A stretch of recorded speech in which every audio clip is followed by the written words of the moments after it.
말씀은 요한복음 11장 39절에서 42절까지입니다. 다 같이 봉독하시겠습니다. 예수께서 이르시되 돌을 옮겨 놓으라 하시니 그 죽은 자의 누이 마르다가 이르되 주여 죽은 지가 나흘이 되었음에 벌써 냄새가 나나이다. 예수께서 이르시되 내 말이 내가 믿으면 하나님의 영광을 보리라 하지 아니하시니 돌을 옮겨 놓으니 예수께서 눈을 들어 우러러 보시고 이르시되 아버지여 내 말을 들으신 것을 감사하나이다. 항상 내 말을 들으시는 줄 내가 아나이다.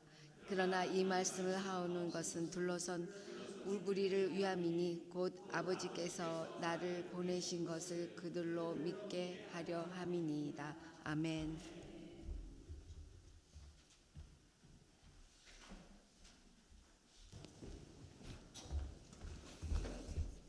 할렐루야.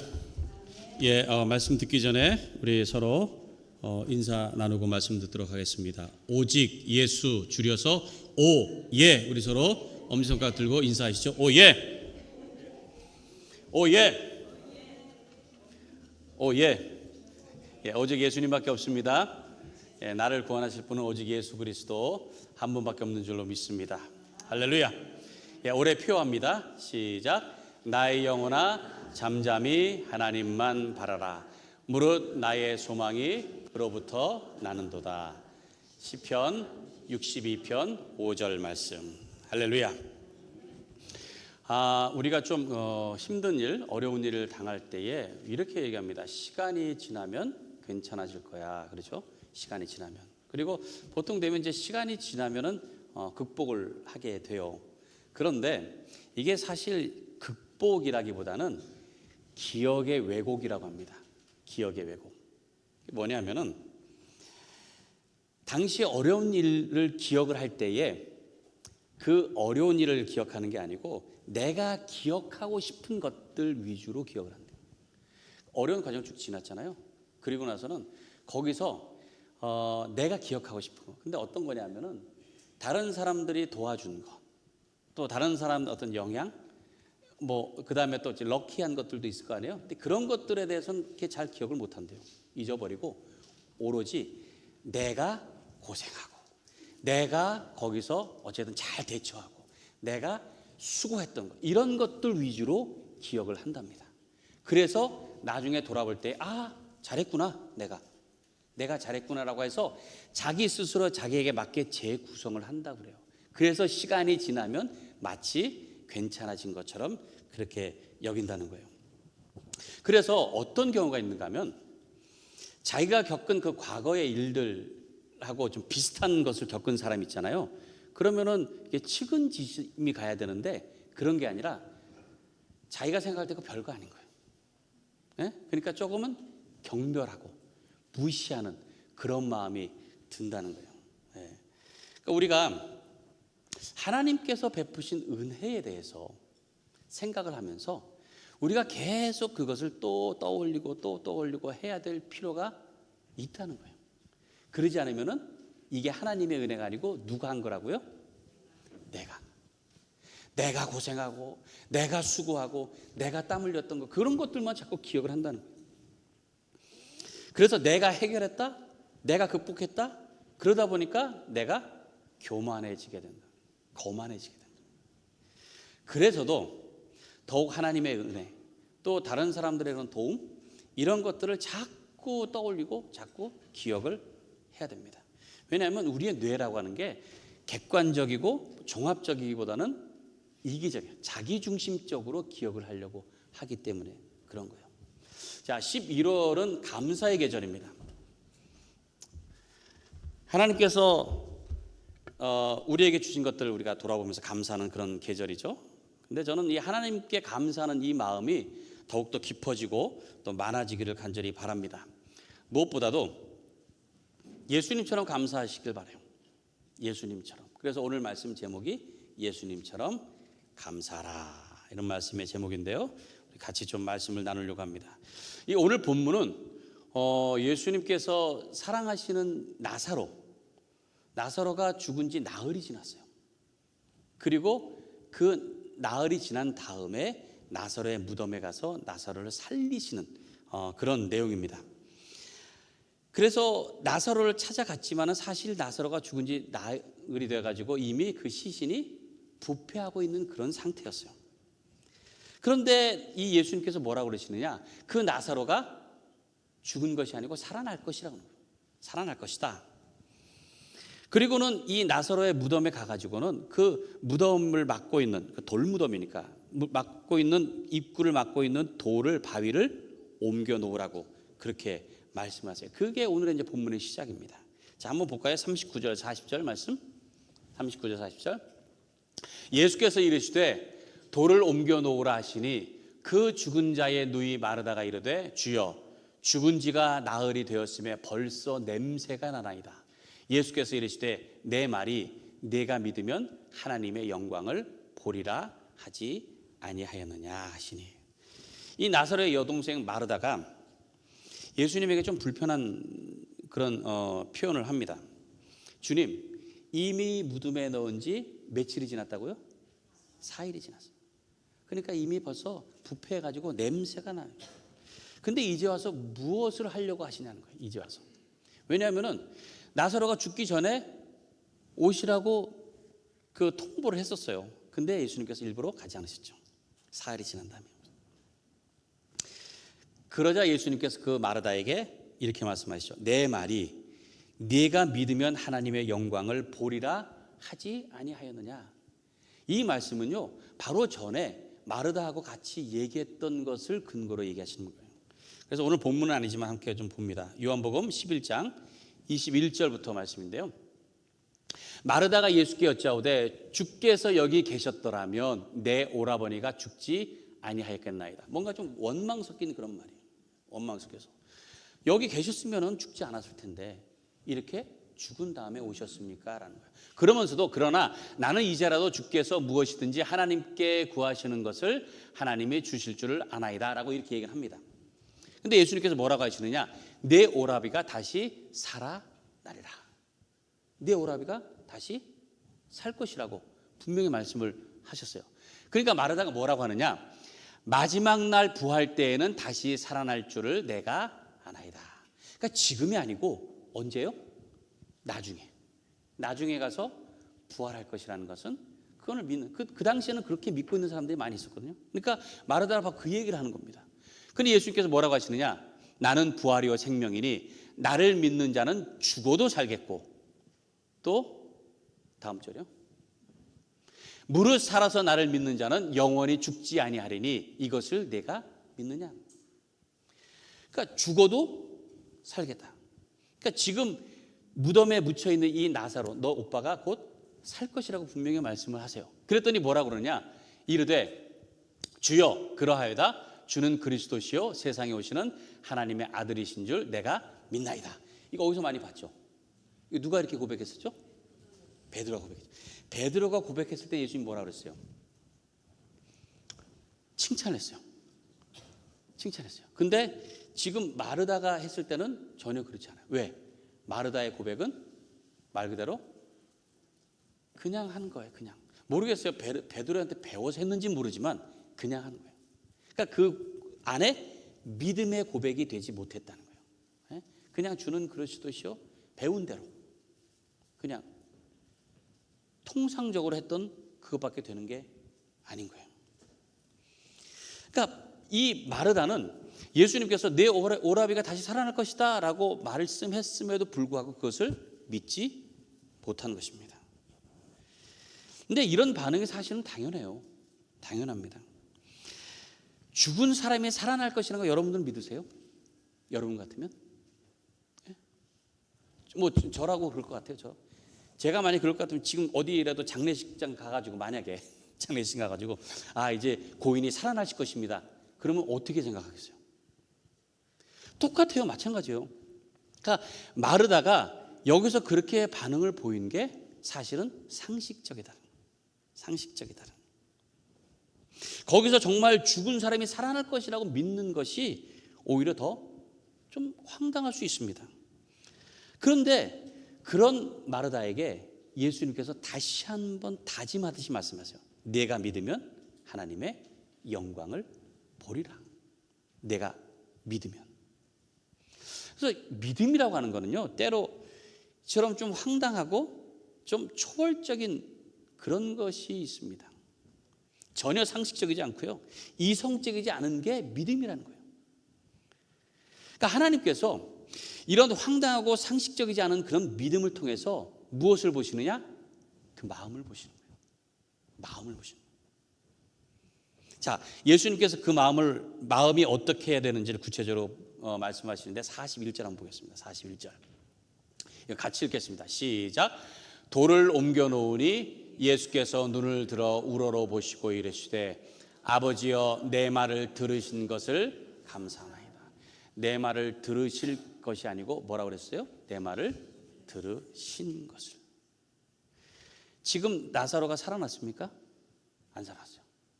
그러면 살아날 것을 감사해야지, 맞죠? 그렇죠? 근데 살아난 것을, 이미 된 것을 감사하셨다는 거예요. 분명히 아직 일어나지 않았는데 이미 일어난 것으로 여기고 감사하셨다는 거예요. 이것이 바로 감사인 줄로 믿습니다. 될 것을 믿고 미리 감사하는 거예요. 미리. 하나님의 영광을 위해서 하나님께서 우리에게 다 이루어 놓으셨어요. 우리가 감사할 일을 하나님께서 이미 다 이루어 놓으셨습니다. 그러한 믿음만 있으면요, 우리는 미리 감사할 수 있다는 거예요. 그러니까 예수님께서 우리에게 그렇게 말씀하시는 거예요. 하나님께서 이미 들으신 것, 그것을 믿고 감사하라라는 거예요. 이미 들으신 것을 믿고. 여러분의 삶에 하나님께서 감사의 열매들을 두신 거 믿으십니까? 지금 감사하시기 바라요.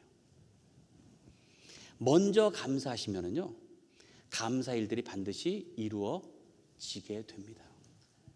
지금 먼저. 지금의 상태가 중요한 게 아니에요. 우리의 믿음이 중요한 거예요. 지금의 감사가 중요한 줄로 믿습니다. 다음 주일이 추수감사주일입니다. 여러분들에게 이 감사 헌금 봉투를 오늘 드리잖아요. 그럼 내일 다음 주에 오실 때 감사 헌금을 가져오시는 거예요. 네. 제가 오늘은 헌금 얘기를 좀 할게요. 저 헌금 얘기 제가 안 하잖아요. 네, 저도 불편해가지고 잘 안 해요.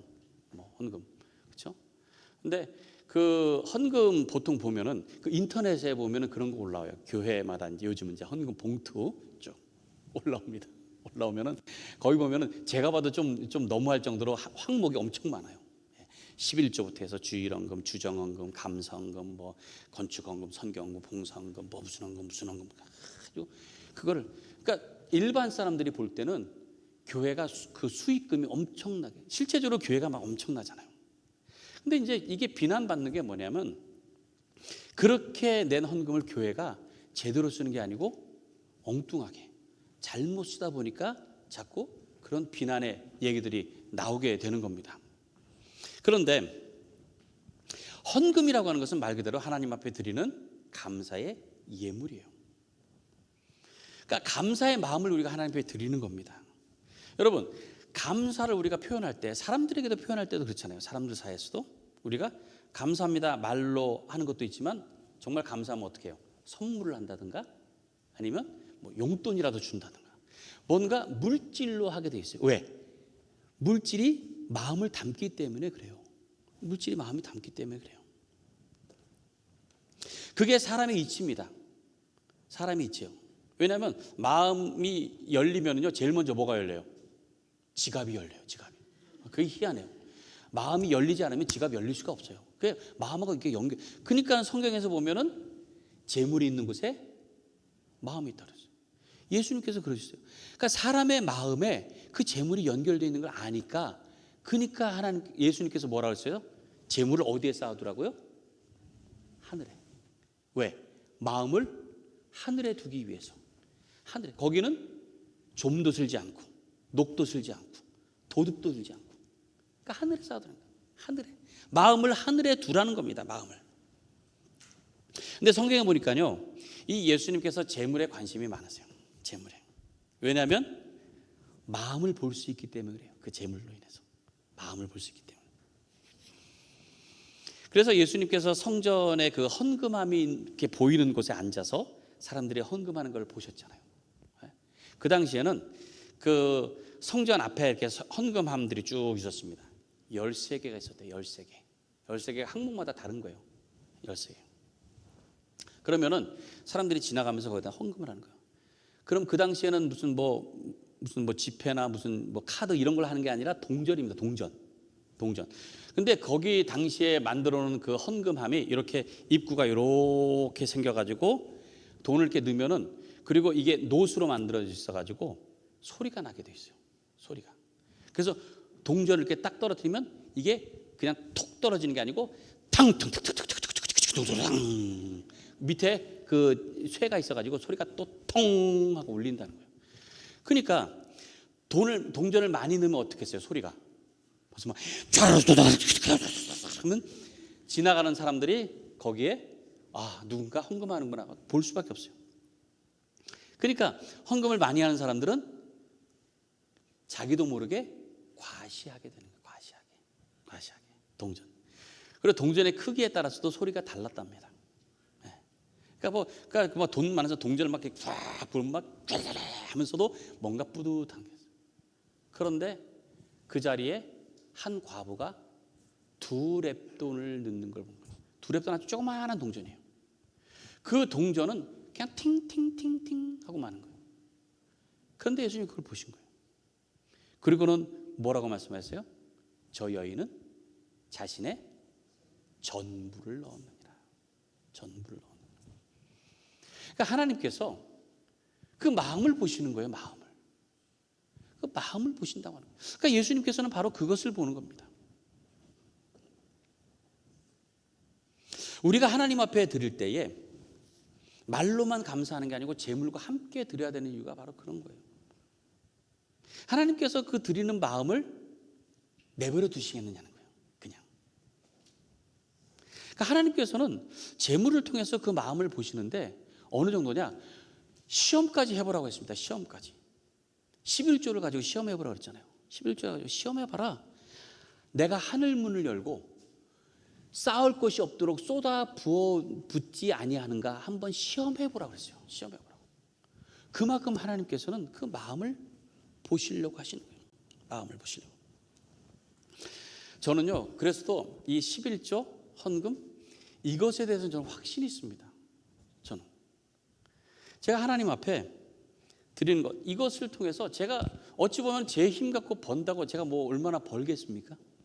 근데 지금까지 이렇게 지나온 걸 보면은요, 제가 그렇게 한 것 가지고는 사실 살 수도 없었고 누릴 수도 없었던 것들이에요.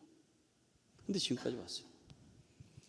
정말 하나님 앞에 모든 걸 맡기고 그리고 사니까 그 하나님께서 필요한 대로 베풀어 주시는, 저도 정말 그 물질의 축복이 있다는 걸 확신해요. 하나님께서 저에게 주시는 물질의 축복. 참 신기하게도요, 페이먼트를 제가 밀려본 적이 없고 돈을 누구에게 빌려본 적이 없어요. 그러니까 때로는 물론 아쉬운 적은 있었어요. 제가 없으니까 아쉬운 적은 있었지만은 뭐 없어가지고 불안하고 없어가지고 뭐 초조해서 걱정하고 그런 적은 한 번도 없어요. 저희가 무슨 돈이 있는 것도 아닌데. 그러니까 한 번도 그런 적이 있어요. 이런 기가 막힌 간증들을 하려면은요 엄청 많아요. 그런데 여러분 보세요. 이 돈이라고 하는 게 참 희한한 게 이렇게 벌잖아요. 이만큼 벌고 이만큼 쓰는 게 있습니다. 근데요, 벌고 쓰는 것 사이에 옆으로 새는 돈들이 많아요. 이게 그래요. 이게 참 희한해요. 몸이 좀 이렇게 아프고 아니면 뭐 다치거나 그러면 병원으로 새요. 이게 그렇죠? 차도 운전하다가 이게 뭐 고장 나거나 그러면 옆으로 새요. 가다가 또 딱지 띄면 또 새요. 예? 멀쩡하던 세탁기가 고장 나면 또 옆으로 셉니다. 새는 이게 뭐 어떤 경우 이제 사기 당하시는 분들도 있더라고요. 사기 당하기도. 그리고 나도 모르게 보니까 막 이렇게 흘리고 새는 돈들이 참 많아요. 물론 저도 새는 돈들이 많이 있었어요. 이래저래 새는 돈도 있었지만 지나놓고 보니까 정말 계산할 수 없는, 하나님께서 정말 필요한 때에 딱딱 예배해 주시는 그런 물질의 축복이 있었다는 거죠. 미리미리 다 주시는 그런 하나님. 그래서 저는 여러분들에게 자신 있게 말씀드립니다. 제가 무슨 은행에 무슨 계좌에 돈이 있는 게 아닌데 제가 볼 때는 하늘의 계좌가 분명히 저도 있어요. 여러분도 그렇지만 하늘에 있어가지고요. 거기다 입금을 딱 해놓으면은 하나님께서 필요한 대로 뽑아 쓰게 하세요. 근데 거기 얼마 있는지 모르지만 바닥이 난 적이 한 번도 없어요. 늘 하나님께서 주시다는 거예요. 그러니까 저는 또 특별히 이제 목회자의 가정이다 보니까 더 그런 것 같아요. 그래서 여러분들에게 더 확실하게 말씀드려요. 그렇다고 저희가 무슨 헌금을 많이 한 건 아니에요. 저희가 그냥 마땅히 드릴 만큼 드렸을 뿐인데 하나님께서는 그 마음을 보시고 잊지 않으셨다라는 거예요. 그 마음을, 당신에게 맡겼던 그 마음을 잊지 않으셨다는 거예요. 오늘 예수님께서 감사의 기도를 드리시면서 이렇게 말씀하세요. 자, 42절 말씀 볼까요? 같이 읽습니다. 시작. 항상 내 말을 들으시는 줄을 내가 알았나이다. 그러나 이 말씀 하옵는 것은 둘러선 무리를 위함이니 곧 아버지께서 나를 보내신 것을 그들로 믿게 하려 함이니라. 예수님께서 항상 하나님께서 응답하고 계시는 것을 알고 계셨다는 거예요. 알고 계셨다. 하나님의 영광을 위해서 그리고 사람들의 그 믿음을 위해서 미리 예비하시고 미리 응답하신다는 거예요. 저도 하나님께서 저의 사정을 다 듣고 계신다는 걸 제가 알고 있습니다. 그래서요, 저는 늘 감사하고 미리 감사할 수 있습니다. 올해를 돌아보면 감사할 일들이 여러분들 많이 있을 거예요. 감사하는 일들이. 그런데 올해 감사 주일만큼은 이렇게 하면 어떨까 싶습니다. 미리 감사드리는 거예요. 미리. 내년에 하나님께서 들으실 것을 믿고 먼저 감사드리는 겁니다. 내년에 하나님께서 여러분들에게 감사 일들을 미리 그리고 이미 이루어 놓으신 걸 믿으십니까? 믿으세요? 믿으신다면 그만큼 드리세요. 한번 드려보세요. 제가 절대로 부담을 드리는 거 아닙니다. 여러분들이 올해 지나와서 보니까 올해만큼은 되겠다 만족한다면 작년에 드린 만큼 드리세요. 네? 부담 안 드려요. 근데 내년은 올해보다 분명히 더 나아질 거다. 그렇게 믿는다면 작년보다는 한번 더 드려보시라는 거예요. 미리. 이건 제가 헌금 설교를 잘 안 하는데 이번에만큼은 하나님께서 좀 그런 마음 주시는 것 같아요. 야, 내가 축복을 주려고 하는데 왜 네가 말을 안 하냐라는 그런 마음이 들어서 제가 고민하다가 말씀을 드리는 겁니다. 한번 다음 주에 그렇게 한번 해보세요. 내년을 위해서. 그래서 하나님께서 미리 그리고 이미 이루어 놓으신 것, 그것에 대한 여러분의 믿음을 보기를 원하신다는 거예요. 그 믿음을 보기를 원하신다. 그래서 여러분들은 예수님처럼 감사하시길 바랍니다. 예수님처럼. 성경은 예수님처럼 감사한 사람들의 믿음에 대해서 증언하고 있어요. 이번 주 성경 읽기에서 히브리서가 있었잖아요. 히브리서 믿음장이 몇 장이죠? 11장. 히브리서 11장에 보면 그 믿음에 대한 얘기가 쭉 나옵니다. 거기 보니까 믿음에 대한 그런 사람들의 얘기가 쭉 나와요. 근데 그 사람들이 다 그랬어요. 믿음으로 살아서 미리 감사할 일들을 다 보고서 산 사람들이에요. 아브라함이 그랬죠. 이삭, 야곱, 요셉, 모세가 그랬고 여호수아가 그랬고 기드온이 그랬고 다니엘이 그랬고 다 그래도 쭉 나오잖아요. 그렇죠? 다 그렇게 산 거예요. 미리 알지 못하지만 그것을 하나님 앞에 맡겼을 때에 하나님께서 주시는 그런 놀라운 감사의 열매들이 있었다라는 거예요. 그것이 바로 성경이 우리에게 증거하고 있는 것입니다. 감사는요, 믿음이 있어야 돼요. 그냥 받은 만큼 감사하는 건 누구나 할 수 있습니다. 근데 받을 것을 믿고 감사하는 건 이건 아무나 할 수 있는 게 아니다. 저는 여러분들이 믿음의 사람이 되길 바랍니다. 믿음을 가지고. 자, 우리 빌립보서 4장 6절 7절 말씀 같이 한번 좀 읽고 오늘 말씀을 마치려고 합니다. 자, 쉬운 성경입니다. 같이 읽습니다. 시작. 걱정하지 말고 필요한 것을 하나님께 구하고 아뢰십시오. 감사하는 마음으로 하나님께 말씀드리십시오. 그러면 우리 주 예수 그리스도 안에서 그 어느 누구도 측량할 수 없는 평안이 여러분의 마음과 생각 가운데 풍성히 임할 것입니다. 저는 여러분들이 예수님처럼 감사하는 사람들이 되시길 바랍니다. 하나님께서 함께 하신다는 그 믿음, 그 믿음으로 무엇 때문에 감사가 아니라 미리 감사할 수 있는 그런 여러분들이 되시기를 주님의 이름으로 간절히 축원합니다. 이 시간 함께 찬양하고 기도하도록 하겠습니다.